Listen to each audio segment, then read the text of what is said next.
press the bell icon. Never miss an update. अस्सलाम वालेकुम dear students, मैं हूं आपके साथ मोहसिन रज़ा।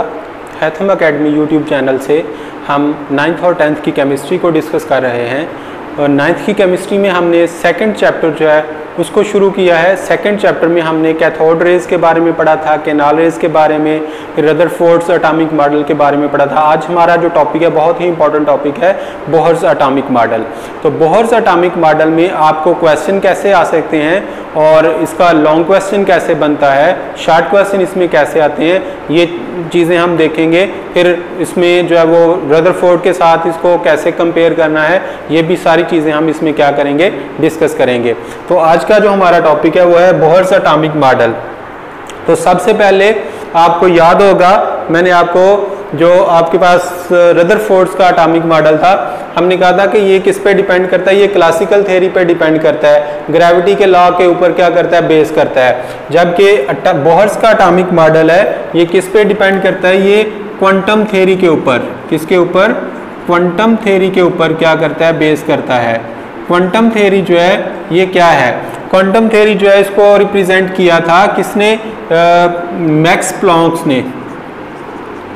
मैक्स प्लॉन्क्स ने क्या किया था, इसको क्या किया था, एक्सप्लेन किया था, कब, 1900 में। तो उसने कहा था कि जब कोई बॉडी रेडिएशंस जो एमिट करती है, सपोज ये आपके पास एक बॉडी है, ये क्या कर रही है, रेडिएशंस एमिट कर रही है, तो इसकी जो एमिशन होती है रेडिएशंस की, जो रेडिएशंस एमिट होती हैं ये क्या होती हैं, ये कंटिन्यूस फॉर्म में नहीं होती, बल्कि क्या होती है, एक डिस्क्रीट फॉर्म होती है एनर्जी की। ये एनर्जी के पैकेट की सूरत में ये जो है वो क्वांटा की फॉर्म में क्या होती है, एमिट होती है। अगर हम रदरफोर्ड की बात करें तो उसने कहा था कि जो इलेक्ट्रॉन है जब न्यूक्लियस के गिर्द रिवॉल्व करता है, हमने ये कहा था कि अगर सपोज ये न्यूक्लियस है तो कोई इलेक्ट्रॉन अगर ये रिवॉल्व कर रहा है तो वो रिवॉल्व करते करते करते करते क्या होगा, एट द एंड न्यूक्लियस के अंदर क्या कर जाएगा, कोलैप्स कर, इसमें फॉल कर जाएगा और उससे क्या हो जाएगा, एटम का स्ट्रक्चर क्या होगा, कोलैप्स हो जाएगा। इस सूरत में जो एनर्जी है वो क्या होती है, वो कंटिन्यूस एनर्जी जो है वो एमिट करता है,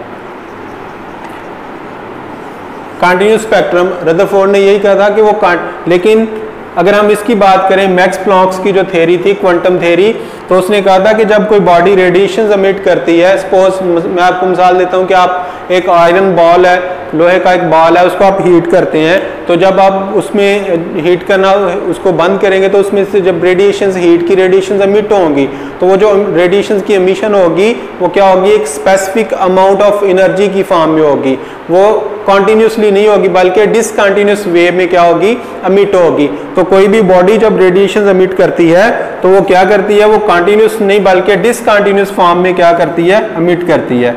ये आपने याद रखना है कि जो एनर्जी है वो क्या है, पैकेट्स की फॉर्म में होगी, पैकेट की फॉर्म में होगी, या फिर वो क्या होगी, डिस्क्रीट फॉर्म होगी एनर्जी की। आप या उसको कह सकते हैं specific amount of energy, specific amount of energy. जब कोई बॉडी रेडिएशन एमिट करेगा तो वो एनर्जी की जो होगी, रेडिएशंस की जो एनर्जी होगी वो क्या होगी, पैकेट्स की फॉर्म में होगी। किसकी फॉर्म में होगी, पैकेट्स की फॉर्म में होगी, एक स्पेसिफिक अमाउंट एनर्जी की होगी। उसको हम क्या कहते हैं, उसको कहते हैं क्वांटा। क्या कहते हैं, क्वांटा कहते हैं। जो एनर्जी की स्पेसिफिक अमाउंट है, जो रेडिएशंस एमिट करती है, रेडिएशन की सूरत में कोई बॉडी एमिट करता है तो वो क्या होगी, specific amount energy, quanta. Quanta का मतलब ये होता है कि packet of energy, specific amount of energy. तो ये अकॉर्डिंग टू क्वांटम थ्योरी ये था कि जो बॉडी को रेडिएशन एमिट करता है तो वो जो एनर्जी होगी उसकी वो क्या होगी, एक स्पेसिफिक अमाउंट होगी, डिसकंटिन्यूस फॉर्म में वो होगी, वो कंटिन्यूस नहीं होगी बल्कि क्या होगी, वो डिसकंटिन्यूस फॉर्म में होगी। इस तरह से अगर हम वेव की फॉर्म में उसको करें तो ये क्या होगा, डिसकंटिन्यूस मैनर से वो क्या करेगा, एनर्जी को एमिट करेगा। तो ये था क्वांटा। और अगर क्वांटा की अगर हम बात करें लाइट की फॉर्म में, अगर वो एनर्जी जो है वो किस फॉर्म में, लाइट की फॉर्म में एमिट कर रही है कोई बॉडी, तो फिर उसको हम कहेंगे कि क्या है, ये फोटोन है। ये जो स्पेसिफिक अमाउंट ऑफ एनर्जी है अगर लाइट की सूरत में, लाइट रेडिएशन की सूरत में है तो उसको हम क्या कहेंगे, फोटोन। तो सिंपली आपने क्या करना है, ये याद रखना है, अकॉर्डिंग टू मैक्स प्लॉन्क्स के मुताबिक जो कोई बॉडी रेडिएशन एमिट करता है उसकी जो एनर्जी होगी, वो जो एमिशन करेगा रेडिएशंस की, उसकी जो एनर्जी होगी वो स्पेसिफिक अमाउंट में होगी। वो कंटिन्यूस वे में नहीं करेगा एमिट, बल्कि डिसकंटिन्यूस वे में करेगा। वो स्पेसिफिक एनर्जी जो रेडिएशंस की एनर्जी होगी वो स्पेसिफिक अमाउंट होगी, वो पैकेट ऑफ एनर्जी होगी, वो डिस्क्रीट फॉर्म ऑफ एनर्जी होगी। उसको क्या कहते हैं? क्वांटा कहते हैं। तो इसलिए हम ये क्वांटम थ्योरी जो है वो ये हमें बताती है। और फिर नेक्स्ट जो है वो हमने देखा है कि अगर लाइट की सूरत में रेडिएशन एमिट हो रही है या अब्जॉर्ब हो रही है, तो फिर हम उसकी जो अमाउंट ऑफ एनर्जी होगी in the form of light, उसको आप क्या कहेंगे? उसको फोटोन कहेंगे। तो ये आपने याद रखना है। फिर जो मैक्स प्लॉन्क था उसने कहा था कि जो एनर्जी होती है ये किसके के ऊपर डिपेंड करती है? ये फ्रीक्वेंसी के ऊपर, रेडिएशन की फ्रीक्वेंसी के ऊपर डिपेंड करती है। फ्रीक्वेंसी क्या होती है कि एक पॉइंट है, उस पॉइंट में से जो वेव्स की सूरत में रेडिएशन एमिट और निकल रही हैं, एक सेकंड में कितनी रेडिएशन या वेव्स उसमें से पास करती हैं। एक पॉइंट है, उसमें एक पॉइंट में से एक सेकंड में कितनी जो वेव्स हैं वो पास करती हैं, वो उसकी रेडिएशन की या वेव की क्या होगी? फ्रीक्वेंसी होगी। उसने कहा था कि जो फोटोन या क्वांटा है, जो एनर्जी है रेडिएशन की, वो किस पे डिपेंड करेगी? फ्रीक्वेंसी के ऊपर। तो इसको हम कहेंगे ये E is equal to h nu. हम ये बोहर के मॉडल में भी ये एक्सप्रेशन देखेंगे। यहाँ पे ये क्या है? H जो है क्या है? प्लॉन्क्स कांस्टेंट है। H जो है क्या है? प्लॉन्क्स कांस्टेंट। इसकी वैल्यू क्या होती है? 6.3 आप कह लें, या 6.262 इंटू 10 की पावर माइनस 34 जॉल सेकेंड। ये इसकी क्या होती है? वैल्यू होती है। तो तीन चीज़ें मैंने आपको बताई हैं in the light of quantum theory के मैक्स प्लॉन्क ने 1900 में क्या कहा था? उसने कहा था कि जो एनर्जी होती है रेडिएशंस की, वो क्या होती है? कंटिन्यूस नहीं होती, बल्कि डिसकंटिन्यूस होती है। वो स्पेसिफिक अमाउंट होती है, वो पैकेट ऑफ एनर्जी की फॉर्म में एनर्जी एमिट होती है या अब्जॉर्ब होती है। उस पैकेट ऑफ एनर्जी को उसने क्या नाम दिया? क्वांटा का। उसने कहा कि अगर ये रेडिएशंस जो है वो लाइट की सूरत में हो, तो फिर हम उस स्पेसिफिक अमाउंट ऑफ लाइट को क्या कहेंगे? फोटोन। फिर हमने कहा था कि जो एनर्जी है वो किस पे डिपेंड करती है? फ्रीक्वेंसी के ऊपर डिपेंड करती है। तो ये आपने याद रखना है। तो जो बोहर का मॉडल था, बोहर का एटॉमिक मॉडल था, उसकी बेस किस पे थी? क्वांटम थ्योरी के ऊपर। किसके ऊपर थी? क्वांटम थ्योरी के ऊपर। और नेक्स्ट जो हम डिस्कस करेंगे वो क्या है? पोस्टुलेट है।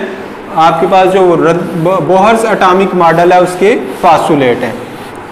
तो बोहर ने क्या किया? बोहर ने 1913 में, इन 1913 उसने क्या कहा? उसने कहा कि जब कोई एटम जो है उसमें एक न्यूक्लियस होता है और न्यूक्लियस के गिर्द क्या करते हैं? इलेक्ट्रॉन एक स्पेसिफिक एनर्जी लेवल में रिवॉल्व करते हैं। सपोज ये आपका न्यूक्लियस है। क्या है ये? न्यूक्लियस है। ये एटम के सेंटर में न्यूक्लियस पाया जाता है और उसके गिर्द इलेक्ट्रॉन, यहाँ पे कोई इलेक्ट्रॉन रिवॉल्व कर रहा है, यहाँ पे भी, यहाँ पे भी। तो इलेक्ट्रॉन क्या कर रहे हैं? रिवॉल्व कर रहे हैं। और ये स्पेसिफिक एनर्जी लेवल्स हैं। क्या है? स्पेसिफिक एनर्जी लेवल्स हैं जिनमें इलेक्ट्रॉन क्या करता है? रिवॉल्व करता है। न्यूक्लियस के गिर्द स्पेसिफिक एनर्जी लेवल्स होते हैं। उन लेवल्स में इलेक्ट्रॉन क्या करते हैं? रिवॉल्व करते हैं। इससे पहले आपको कुछ चीज़ें जो हैं वो याद रखनी है आपने कि नील बोहर ने क्या किया था? हाइड्रोजन को यूज़ किया था अपने एटॉमिक मॉडल को एक्सप्लेन करने के लिए।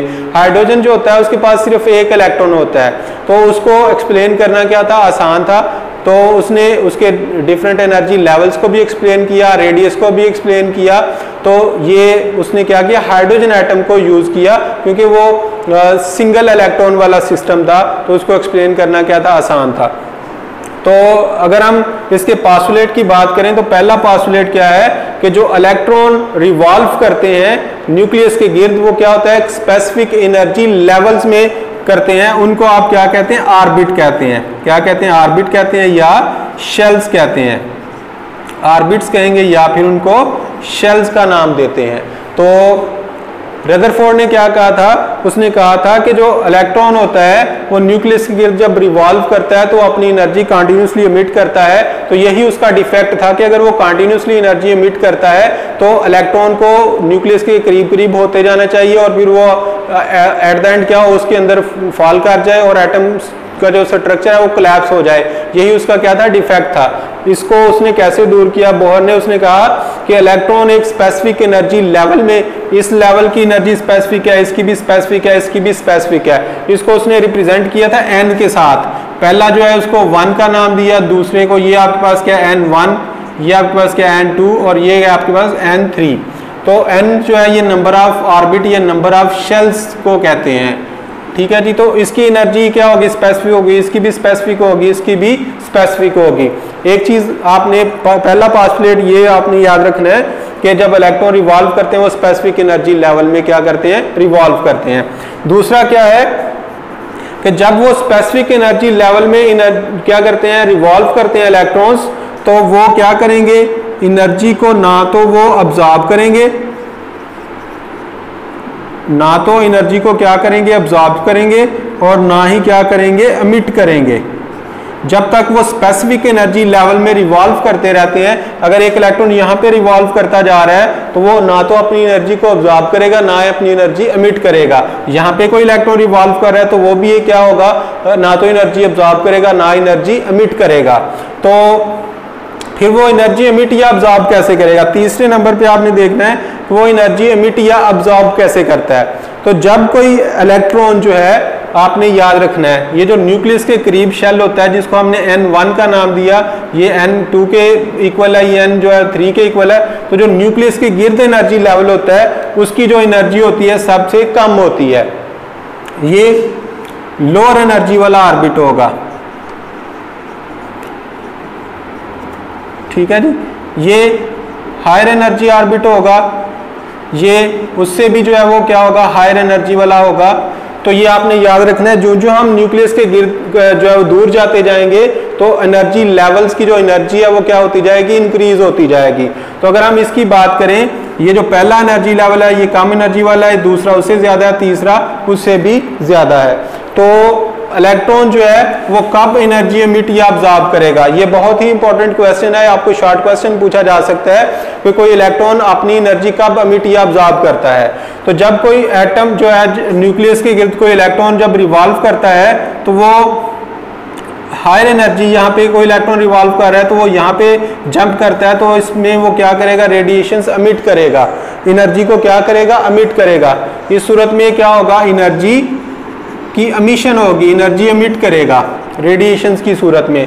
अगर वो किससे हायर, ये आपके पास क्या हायर एनर्जी लेवल है, अगर वो हायर एनर्जी लेवल से लोअर एनर्जी लेवल में जंप करके आता है तो वो एनर्जी को क्या करेगा, एमिट करेगा। और अगर वो यहाँ पे है, लोअर एनर्जी लेवल में है, यहाँ से वो जंप करके यहाँ पे आता है, ये लोअर एनर्जी है, ये हायर एनर्जी वाला लेवल है, तो इस सूरत में वो क्या करेगा, एनर्जी को अब्जॉर्ब करेगा। इस सूरत में एनर्जी क्या होगी, अब्जॉर्ब होगी रेडिएशंस की।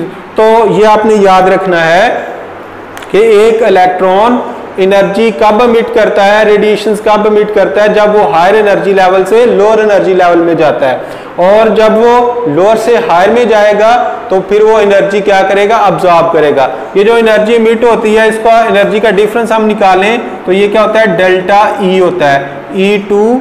अगर हम इसको E2 का नाम दे दें एनर्जी लेवल को, इसका E1 कह दें, इसकी एनर्जी E2 है, इसकी एनर्जी E1 है, तो E2 माइनस E1 किसके इक्वल होगी, ये डेल्टा ई हम इसको कहते हैं, तो ये किसके होगी, h न्यू के इक्वल होगी। जैसे हमने प्लॉन्क्स थ्योरी में पढ़ा था कि जो एनर्जी होती है वो किस पे डिपेंड करती है, ये क्या है, प्लॉन्क्स कांस्टेंट है, तो इसका मतलब है जो एनर्जी है ये किसके डायरेक्टली प्रोपोर्शनल है, फ्रीक्वेंसी के डायरेक्टली प्रोपोर्शनल है। तो डेल्टा ई किसके इक्वल है, h न्यू के इक्वल है। ये भी आपने इसके पास्टुलेट में याद रखना है कि जो एनर्जी का डिफरेंस आएगा दो एनर्जी लेवल्स का जो डिफरेंस होगा वो किसके इक्वल होगा, एच न्यू के इक्वल होगा। एच क्या है, प्लैंक्स कांस्टेंट है, इसकी वैल्यू मैंने आपको बता दी है, ये आपको एमसीक्यूज में पूछा जा सकता है। तो ये आपने याद रखना है, जो रेडिएशन की एनर्जी होती है वो फ्रीक्वेंसी के डायरेक्टली प्रोपोर्शनल होती है, तो ये आपने याद रखना है। नेक्स्ट जो है उसने कहा था कि जब कोई एटम जो है वो क्या करता है, एटम में न्यूक्लियस के गिर्द इलेक्ट्रॉन रिवॉल्व करता है, तो जिस ऑर्बिट में वो इलेक्ट्रॉन रिवॉल्व करता है उस ऑर्बिट का, उस शेल का एक स्पेसिफिक एंगुलर मोमेंटम होगा। उसको आप कैसे निकालेंगे, mvr is equal to n h over 2 pi. इस तरह आप क्या कर सकते हैं, उसको निकाल सकते हैं। ये क्या है, एंगुलर मोमेंटम है। क्या है, ये भी एक पास्टुलेट है बोहर के मॉडल का, एंगुलर मोमेंटम।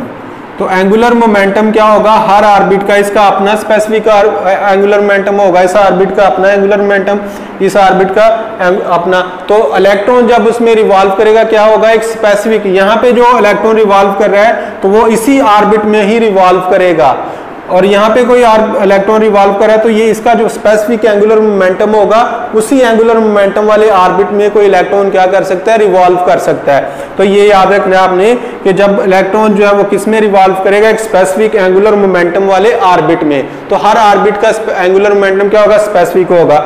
यहाँ पे n की वैल्यू अगर 1 है तो h2 पाई, h ओवर 2 पाई इसका होगा। अगर n की वैल्यू आपके पास 2 है तो ये क्या होगा, 2 h ओवर 2 पाई। अगर n की वैल्यू 3 है तो ये 3 h ओवर 2 पाई इसका क्या होगा, एंगुलर मोमेंटम होगा। तो हर ऑर्बिट का स्पेसिफिक एंगुलर मोमेंटम होगा, और उसी ही एंगुलर मोमेंटम वाले ऑर्बिट में जो इलेक्ट्रॉन रिवॉल्व करता है उसी में वो रिवॉल्व करेगा, दूसरे में वो रिवॉल्व नहीं कर सकता। तो ये क्या है, आपके पास बोहर का एटॉमिक मॉडल है।